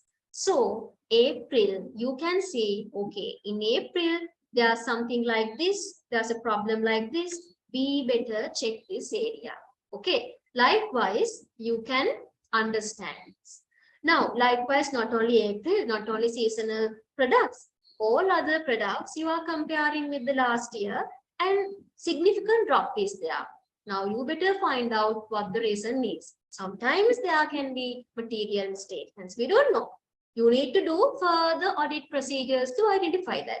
That's why I told you, by just doing analytical procedures, you can't come to conclusions or give an audit opinion. Definitely you need to do other audit procedures as well. But now this gives us a sign that there can be material misstatements. So this is the basic objective of analytical procedures. So you need to do further audit procedures for April sales value. This is one example. So not only this, now here we have compared financial to financial, right? Financial and financial. Not only this, we can compare financial and non-financial as well. Can I have a few examples for scenarios where you can do these analytical procedures, financial and non-financial? Can I have a few answers? Can I have a few scenarios? You are going to compare, you are going to do analytical procedures for financial and non-financial using both. Now this is financial. What are those?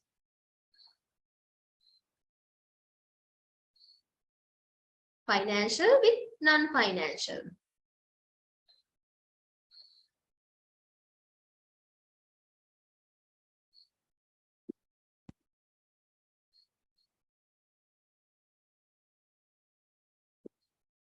Very good. This is the exact example I wanted to say. Salary and number of employees. Now, when it comes to salary, monthly salary, I'm not drawing because I'm just explaining. When it comes to monthly salary, you can get the monthly salary figure. And then you can get the number of active employees in the company for monthly figures. That is okay. That is possible to get. So you are comparing roughly. You can't get the exact value because some employees are leaving, some employees are new recruitments can be there, some promotions can be there. Likewise, there are some extraordinary events. But apart from that, generally, you can get the salary value and the number of employees. Specifically for one category, staff category or executive category. If not, there are like salary wages differences, no? Salary differences are there, no? So likewise, you can take one category. So now when you compare with salary expense with the number of employees, apparently when the salary expense goes up, what is the expectation? Number of employees also should go up. That is the expectation. But let's assume,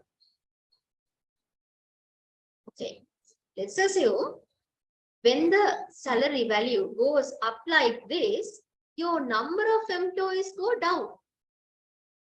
Like this. Sorry, this is your salary expense. This is number of employees. Can it be the case, Lamai? Can we accept this scenario? When the salary goes up, number of employees go down. So this is analytical procedures. This is simply analytical procedures. You are comparing financial with non-financial. Now you need to find out what happened. Whether there are any significant salary increments or whether there are any significant salary increments with what? Number of employees decreasing. We have to find out reasons because there can be forged employees as well, fake employees as well. Salary pay, number of employees is reducing. Likewise, you need to find reasons. So it doesn't give us the reasons. We don't know what has happened, but it indicates that there's a problem. There's a possible problem in this area. That's why plausible relationship. It gives plausible relationships with different financial and non-financial measures. So this is one example.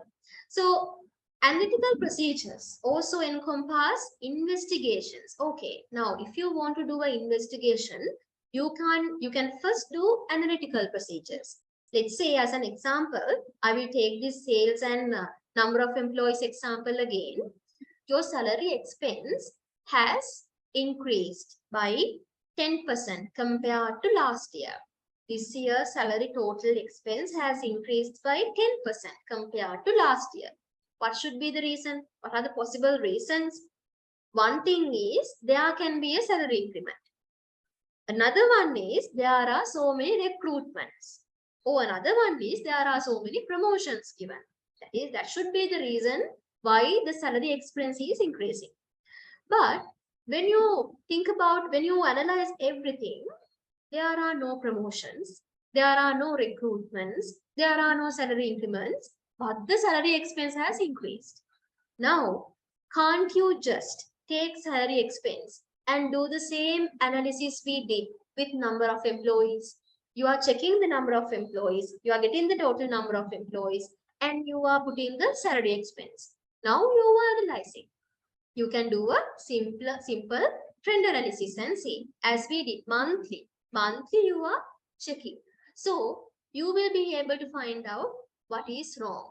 Now in January, when the number of employees 100, salary expense also 100,000. Let's assume like that. February also, with regards to the number of employees, salary expense was okay. March is also okay. February, March, April, May, June, July, August, September, all these months, okay. Salary expense and the number of employees perfectly goes. But when it comes to December, you find out there is a problem. Salary expense has significantly goes up, but no changes to number of employees. Now you see there's a problem. So if you want to investigate issues like that, you can simply do an analytical procedure and then find out where the problem is. If you don't do the analytical procedure and see that, you will check all the 12 months, right? You will, starting from January, you will start checking all these months. But since you drew this analytical procedure, now you know the problem is in December salary figure, December month. So you can do the analysis for the audit procedures for December. So likewise, for investigations also, you can use this analytical procedure. Remember that.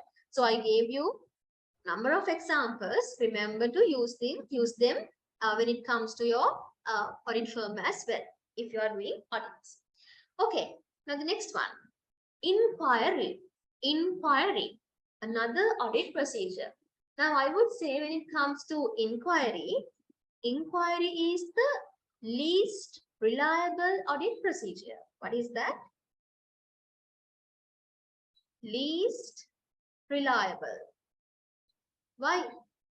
Least reliable in inquiry will be least reliable if you are taking inquiries from internal parties. Why? This is like lamai in Sinhala ඔයාගේ අම්මගෙන් පේන අහනවා වගේ. එහෙම කියන්න පුළුවන්. Why? Let's say there are so many issues in the company financial statement. Now you are inquiring the management. You are inquiring the accountant why this has happened, what is the reason. Okay. Okay, I'm sorry. Thank you very much. Now can you see the slides?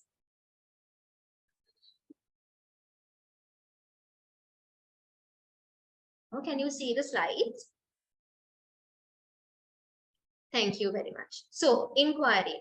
So I wrote inquiries will be least reliable. You can't rely on inquiries if you are taking inquiries from internal parties.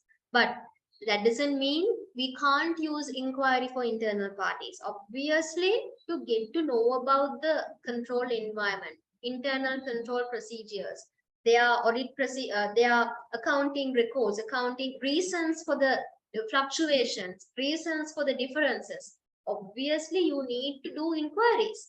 But if it is a material or if it is a material significant issue, can you just rely on the internal party inquiries? No, right? Because if there are any issues, they will try to hide it. When they are giving answers, they will hide it. Okay, that's why remember that as well. So if you are just trying to find audit evidences through inquiries only, that won't work. Definitely, you need to collaborate inquiry evidences with other audit procedures. So the accountant is saying This sales has increased because of this. We got a special order in December. That's why sales got significantly increased. Now, just because the accountant said the December sales increment reason is the special order, you can't just rely on it. Definitely, you will have to check for other audit procedures. You will have to inspect the special sales order. You will have to inspect the sales invoices. You will have to inspect the cutoff as well. But because we don't know. It is a December figure. December figure, they can be a January sales value. They have taken it to December. We don't know. So that's why you need to collaborate. You need to link this evidences taken from inquiry with other audit procedures. Remember that. So inquiry consists of seeking information. Basically, you are asking for information of knowledgeable persons. In a firm or in a client place also, you are inquiring knowledgeable persons. Persons who are knowledgeable about the persons who know the reasons, both financial and unfinancial, within the entity or outside the entity. So what are the external parties you can do inquiries with them? Internal parties, you can have several answers. CEO, CFO, accountant, management accountant, all these are there. But who are the outside parties you can use for inquiries? Outside parties.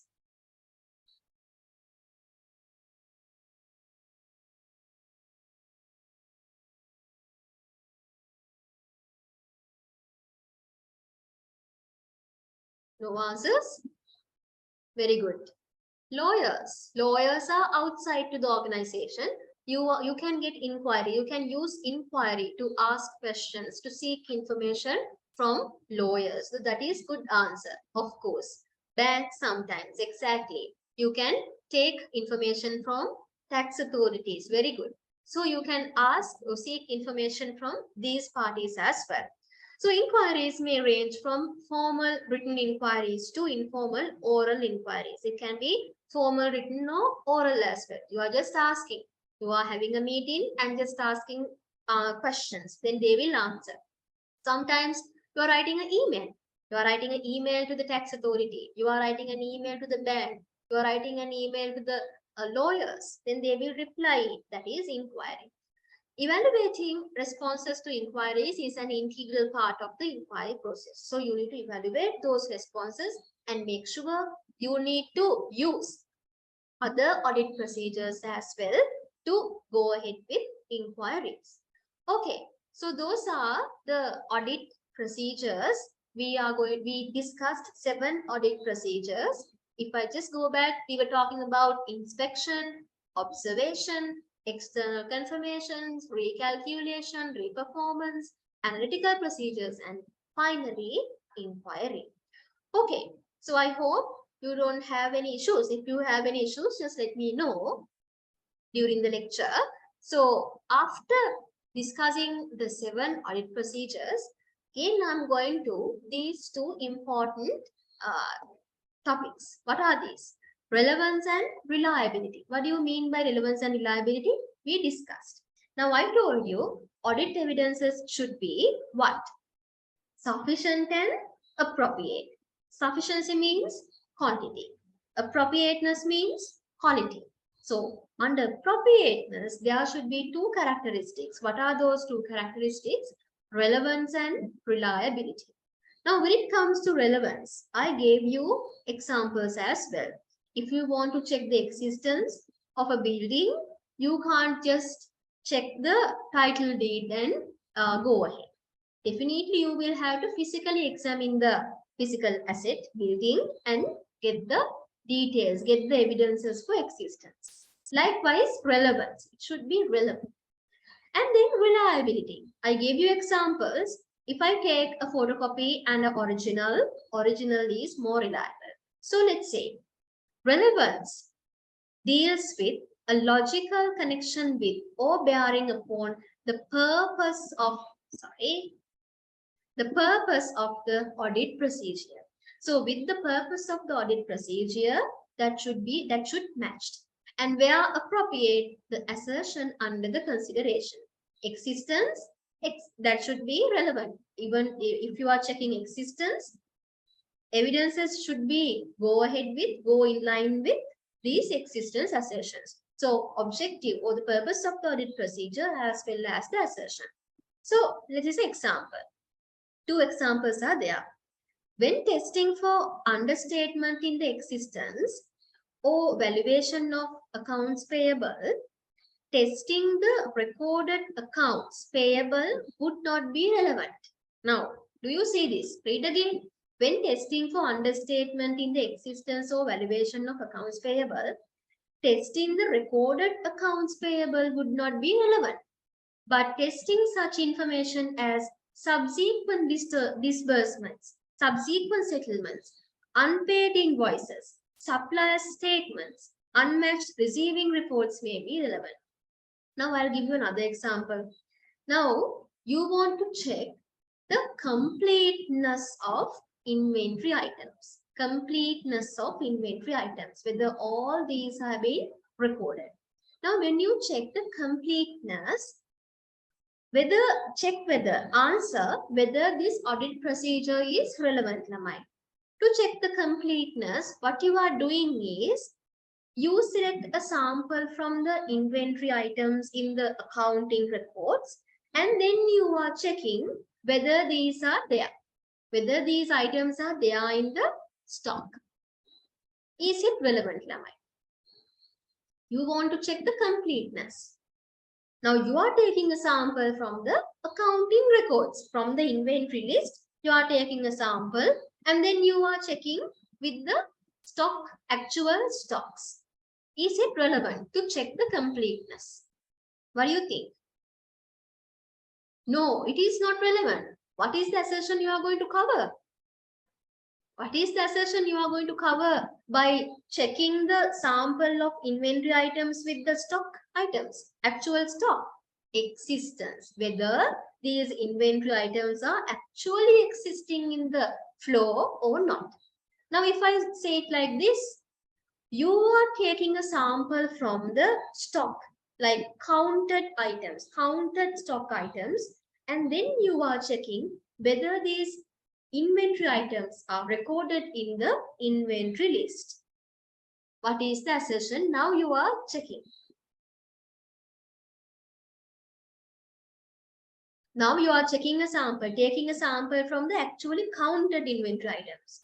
Now you are checking whether these counted inventory items are in the accounting records. What is that assertion? Completeness. Very good. Completeness, whether all these items are recorded.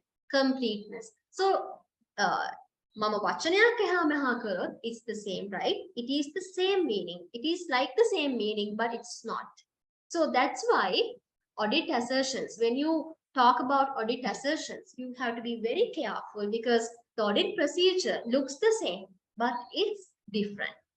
And another one, a given set of audit procedures may provide audit evidence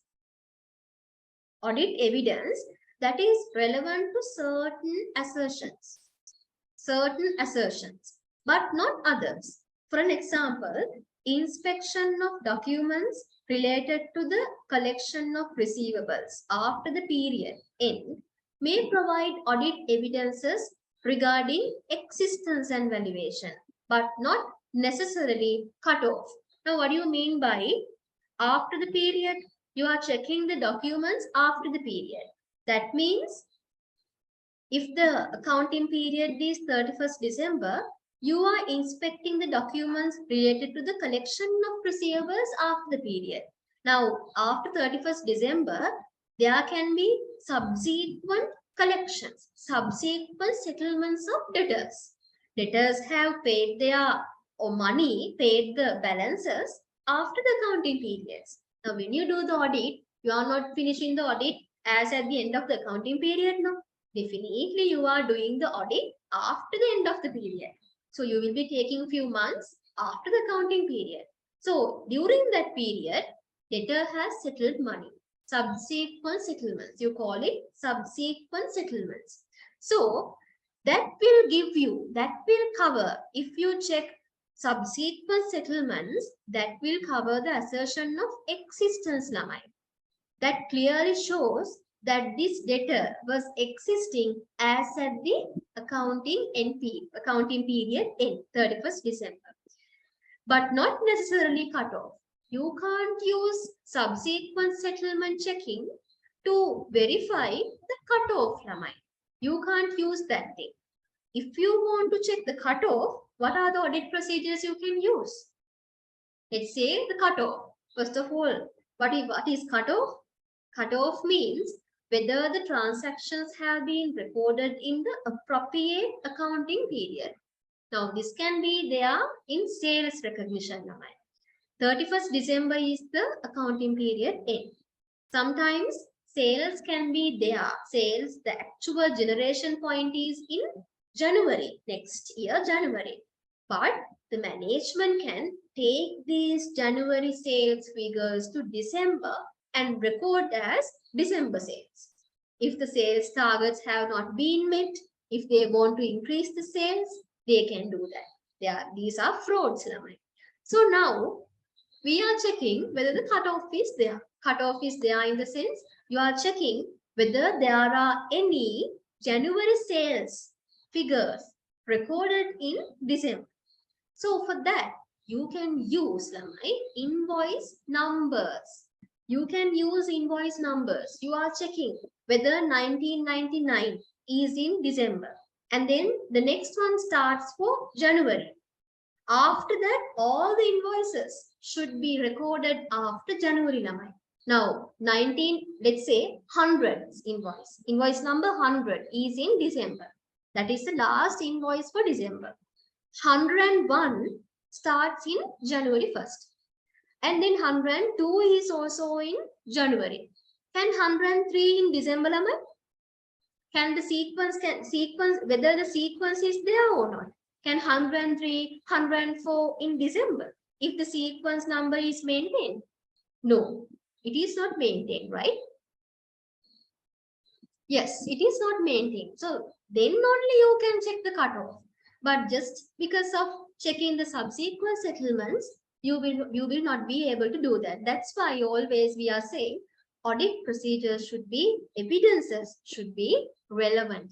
It should be relevant to the audit assertion or the audit procedure. Okay.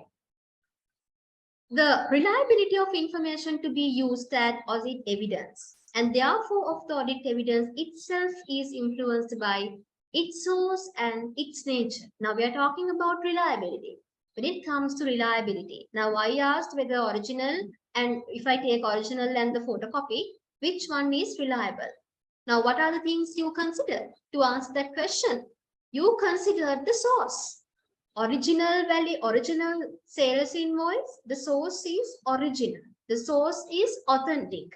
But when it comes to the photocopy, we don't know the authenticity of the source. We don't know from where it came, the source and its nature, whether it's the original or the photocopy, the nature, whether it is electronic or hard copy, and the circumstances under which it is obtained.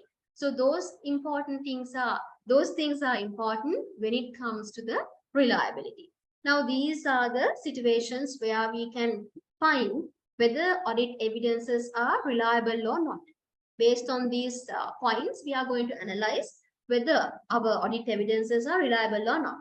Reliability is increased when it is obtained from independent sources outside the entity. As I told you from the beginning, client-generated information, client-generated reports are from the inside of the organization. It is not independent. The reliability is low unless there are sound internal controls. The reliability is low. But if you can take the same computation or same information from an independent party outside the organization, reliability is high. The same example I'm taking. Bank is sending bank confirmations to the client and then we are getting them. Or bank is directly sending the confirmations to auditors. Which one is reliable? Bank sending us directly, that is reliable. So independent sources outside the organization. And reliability is increased when the related controls imposed by the entity are effective. Client generated information, the reliability is high if there's a sound system of internal controls. If there are proper internal controls placed, if the control risk is lower, there are sound internal controls means control risk is lower. Then obviously internally generated information reliability is high because the control risk is lower. And also, audit evidence obtained directly by the auditor. I told you this. For example, observations of the application of a control. Now let's say you are observing segregation of duties. You are observing it directly. Auditor is observing. That is reliable. You have collected the evidence directly by yourself, not just asking, not just relying on the inquiries made by the accountant, is more reliable than audit evidence obtained indirectly or by inference. So for an example, inquiry, like you are asking the accountant whether the segregation of duties there. Accountant says, yes, we have segregation of duties. Now you are observing it and directly seeing whether there is segregation of duties. Which one is more reliable? You observing the process directly, individually, that is more reliable. And then audit evidence in documentary form, it can be paper form or electronic form or other medium, is more reliable than evidence obtained orally. Now, you can collect evidences orally as well. But if you can take paper form or written form, that is more reliable. Why? When people say things, they can change. They can change their opinion. They can say, no, I didn't say something like that. Okay, that they can just reject that. That's why we don't have evidences. So there are ways to get evidences. You know that, right? There are famous people who collected evidences when it comes to oral conversations. That is a different story. But as auditors, can we do that, Lamai? Can we do that? Can we record the conversations and keep them as audit evidences? Just because we said oral conversations are not reliable, can we do that, Lamai?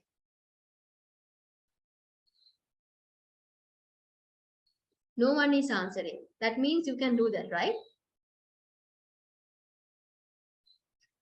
So yeah, you can't do that, Lamai. You can't record those conversations and keep as audit evidences because why? It is not ethical at all. We are bound to be ethical, Lamai. We have ethical considerations as well. So it is not. It is not ethical. So audit evidence provided by original documents is more reliable than audit evidence provided by photocopies. I told you several times, photocopies, even the scanned PDFs are now not reliable as original documents. So these are few instances where reliability matters. When it comes to reliability of audit evidences, you need to be careful of these instances. Okay, moving on. Selecting items for testing to obtain audit evidence. What is this?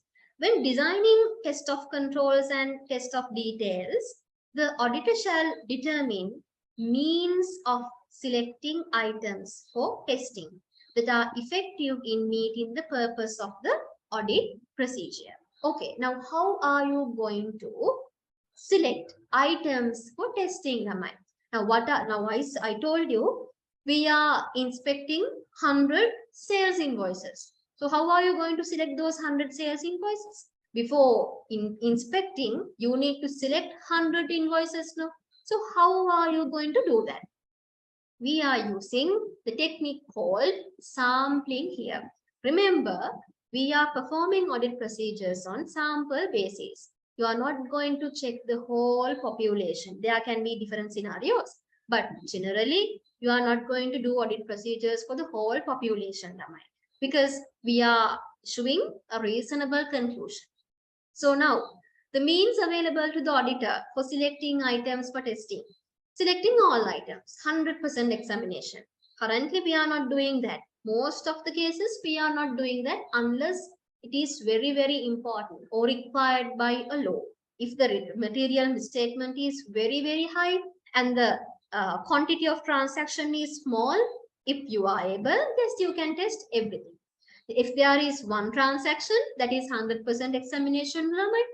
If there's one transaction, if there is only one related party transaction in the company for a particular year, if you want to check that, there's only one transaction. That is all items, 100% examination. If there are only two transactions, of course, it doesn't take much time. You can collect evidences for both transactions. That is again 100% examination. But we are saying there are thousands of transactions. You are not going to check for everything. And then selecting specific items. Specific item selecting means high value or key items. Now, let's say 100 transactions are there. There are high value, 2 to 3 high value items. So you just pick them and check because those transactions are material in nature. And all items over a certain amount, let's say all items above $50,000, 50,000 rupees. So you can check again specific items. You have specific items. And then items to obtain information.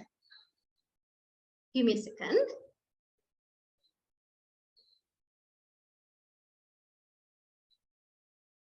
Okay, sorry. So items to obtain information. Obtain information about matters such as the nature of the entity or the nature of transaction.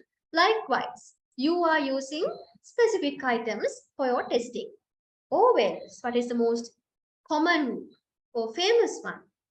You can use audit sampling lamai. You can use audit sampling. So you are checking a sample, you are getting a sample and then only you are proceeding. You are going ahead with audit procedures. So selecting all items, that is 100% examination, specific items and then audit sampling. So now remember this, audit sampling. For audit sampling, we are covering that theory parts actually with examples. I have already uploaded audit sampling presentation slides, PPT slides, but with the time constraints we have, we won't be doing the lecture. But instead of doing the lecture, we will be uploading a pre-recorded session done by Ajwat sir. So we will be uploading that. After this presentation, you can refer to that. You can refer to that recording. That is the part 2. This is part 1.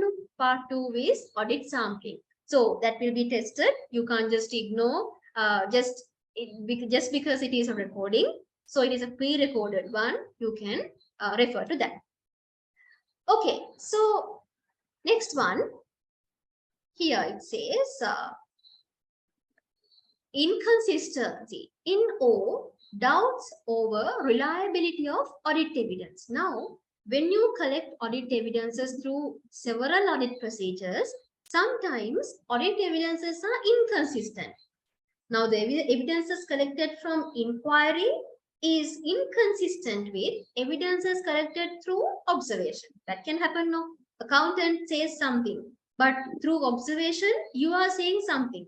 He says segregation of duties are perfect. That is there.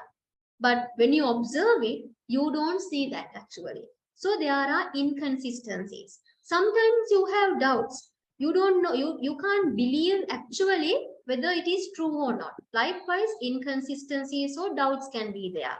So, if audit evidence obtained from one source is inconsistent with that obtained from another, or else the auditor has doubts over the reliability of the information to be used as audit evidence, what are the things you can do?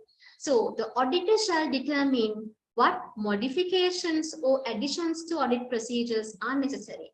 Do I have to do more audit procedures? Do I have to change the procedures I did a little bit and then collect more evidence? Likewise, you can make the decision. So, and shall consider the effect of the matter, if any, on other aspects of the audit. So sometimes if there are so many inconsistencies, you will have to change the audit strategy as well. You will have to increase the sample sizes. You will have to increase the number of audit procedures you are doing. Likewise, anyway, you have to collect more and more audit evidences if the collected evidences are doubtful or inconsistent. Okay, so that is the option we have if you having doubts or inconsistencies. Okay, so with that, we have come to the end of today's this slide, because we were talking about, we mainly focused on ISA 500 audit evidence. So we were discussing about audit evidences, definition and everything. And then we discussed the 7 audit procedures you can have. I think you can remember those audit procedures can be used for risk assessment procedures, test of controls and substantive procedures. Doesn't matter. And when you are collecting audit evidences, you need to be careful about the sufficiency and appropriateness. Sufficiency means the quantity, appropriateness means the quality. When it comes to appropriateness, there are 2 characteristics, relevance and reliability. So those are the important things. That is the summary of today's session. Okay, Namai. So I told you, Ajit sir will be joining the lecture after doing my part, and he will be discussing the articles.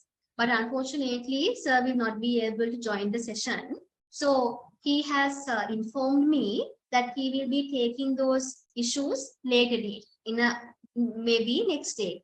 Or if there are any things to be informed, we will let Chandima know. So Chandima will pass the message to you. Okay, so with that, let's wind up the class for today. So I hope you understood these important aspects. This is very practical, Namai. Okay, so make sure you apply all these practical things when you are doing audits, if you are in an audit firm. Okay, I have one question. Can you explain about what is the meaning of substantive procedures? Okay, now I hope Advait sir has explained this before as well. Test of controls and substantive procedures.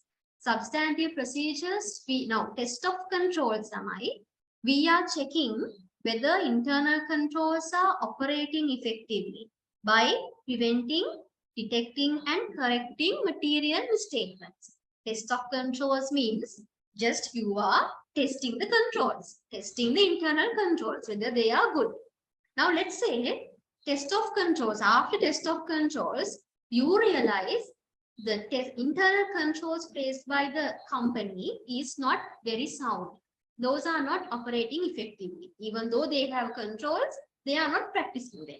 Now, in order to find audit evidence, you go for substantive procedures. Substantive procedures means you are going to detect material misstatements. Remember, the purpose of substantive procedures is you are going to detect material misstatements. Now, previously you were checking internal controls. Now you are going to check all the transactions. So coming on the substantive procedures, now you are trying to detect material misstatements. The first one is test of details. Test of details.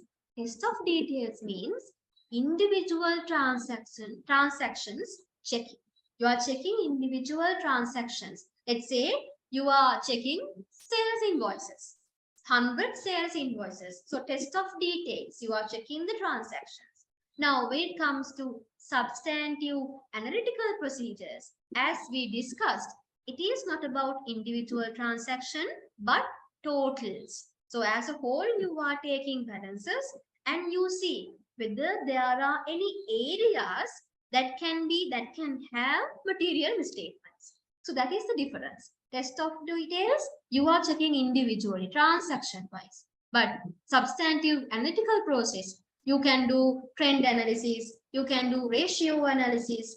Like you are saying, as an example, when the sales go up, we think that the purchases should also go up, because in order to sell more, we need to purchase more. So you are taking a ratio like that. If the last year sales is this much, percentage of purchases was this much. So if sales value is 100, purchases were 80. So 80%. This year, sales is 200. Now, what should be the purchaser's value? Likewise, you are using ratio analysis, trend analysis, expectation. You are expecting this much. If last year, this to this much, like means sales to purchasers, the ratio was that. Now, this year, sales to purchasers, what should be the ratio? Expectations. You are finding an expectation. You are computing an expectation figure and then see whether actually the purchasers are there, coming on to that value.